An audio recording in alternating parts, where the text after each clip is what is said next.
भारत के गुस्से को अनदेखा कर क्यों खालिस्तानियों को पाल पोस रहा है कनाडा? क्या सरकार से भी ताकतवर हो चुका है ये गुट? कनाडा में भारत के सबसे ज्यादा सिख आबादी है। ये लोग मेहमानों की तरह अलग अलग नहीं रहते, बल्कि राजनीति में भी एक्टिव हैं और व्यापार में भी। हालात यह है कि वहाँ के पीएम को मजाक में जस्टिन सिंह ट्रूडो भी कह दिया जाता है। बाकी माइनॉरिटी को छोड़कर ट्रूडो सिखों के लिए ज्यादा उदार है, यहाँ तक कि इसके लिए वे भारत की नाराजगी भी उठा रहे हैं। कनाडा के प्रधानमंत्री जस्टिन ट्रूडो की मुश्किल कम होने का नाम नहीं ले रही है। भारत में G20 के दौरान उन्हें बाकी नेताओं से कम अहमियत मिली। आपसी में विमान खराब हो गया और अब देश पहुंचने पर खुद उनके मुल्कवासी उन्हें लताड़ रहे हैं। माना तो यह तक जा रहा है कि अभी चुनाव हुए तो सत्ता उनके हाथ से चली जाएगी। इसके पीछे दो वजह हैं: बढ़ती महंगाई, खालिस्तानियों के लिए उनका नरमी से पेश आना। भारत भी लगातार चरमपंथियों को पनाह देने के लिए कनाडाई सरकार को घेरता रहा है। लेकिन ऐसा क्या है? भारत जैसे ताकतवर देश को नजरअंदाज करके कनाडा एक छोटे चरमपंथी गुट को सपोर्ट कर रहा है। ऑपरेशन ब्लू स्टार के मौके पर होता है सालाना प्रोटेस्ट। जी हाँ दोस्तों, हर साल ऑपरेशन ब्लू स्टार के मौके पर कनाडा में सिख एक जगह जमा होते हैं। इस दौरान सफेद साड़ी में एक महिला के पोस्टर पर लाल रंग लगाया जाता है। साथ में लिखा होता है दरबार साहिब पर हमले का बदला।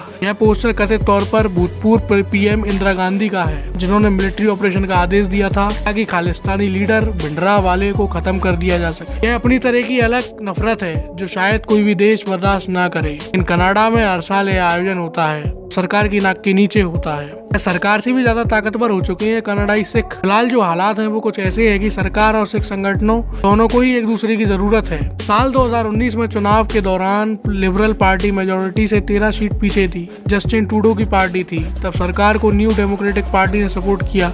के लीडर है जगमीत सिंह धालीवाल। खालिस्तानी चरमपंथी हैं जिनका वीजा साल 2013 में भारत ने रिजेक्ट कर दिया था, क्योंकि यह पार्टी ब्रिटिश कोलंबिया को रूल कर रही है। साफ है कि ट्रूडो के पास एंटी इंडिया आवाजों को नजरअंदाज करने के अलावा विकल्प नहीं है। भी बड़ा वोट बैंक कनाडा में भारतीय मूल के 24 लाख लोग हैं।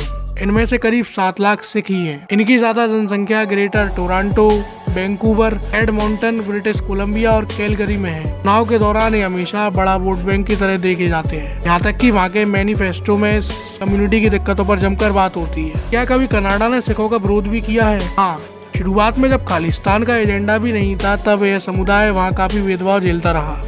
वहाँ के लोगों को बाहरियों का आकर नौकरियां और जगह लेना रास नहीं आ रहा था। एक मौके पर तो सिखों को जबरदस्ती भारत में भी भेज दिया गया था। साल 1914 की बात है, जब सिखों समेत भारतीयों से भरा हुआ एक जहाज कोलकाता के बंदरगाह पर लगा था। शिप कनाडा से लौट आई थी क्योंकि कनाडाई लोगों को भारतीय नहीं चाहिए थे। इस पर काफी बहसबाजी भी हुई। साल 2016 में ट्रूडो ने संसद में इस पर माफी मांगी थी। ऐसे सेफ हाउस बन गया चरमपंथियों के लिए। 60 के दशक में वहाँ लिबरल पार्टी की सरकार आई और उसे मैन पावर की जरूरत थी। तो हिंदुस्तान जैसे देश से उसे कम कीमत पर मिल रहा था। इस दौरान सिखों में चरमपंथी समुदाय भी बन चुका था। खालिस्तान की मांग को लेकर आंदोलन हो रहे थे। ऑपरेशन ब्लू स्टार चला, बाद खालिस्तानी भागकर कनाडा में शरण लेने लगे। वहाँ बसे हुए खालिस्तानी सोच वाले लोग जमकर पैसे कमाते और भारत में आतंकी गतिविधियों को फंड करने लगे। कनाडा की सरकार तब भी उन पर एक्शन नहीं ले पाती थी क्योंकि लॉ उतना सख्त नहीं था। तो बेअसर रही प्रत्यर्पण संधि। वैसे तो भारत और कनाडा के बीच फरवरी 1987 में प्रत्यर्पण संधि हो चुकी है। इसके तहत दोनों देश एक दूसरे के अपराधियों को अपने यहाँ शरण नहीं दे सकते, लेकिन ट्रीटी उतनी प्रभावी नहीं है। चरमपंथी वहाँ खुलेआम घूम रहे हैं, लेकिन कनाडाई सरकार उन्हें भारत नहीं भेज रही। खुद विदेश मंत्री एस जयशंकर ने कई बार द्विपक्षीय संधि का हवाला देते हुए खालिस्तानी नेताओं को देश भेजने की अपील की थी, लेकिन कुछ हुआ नहीं।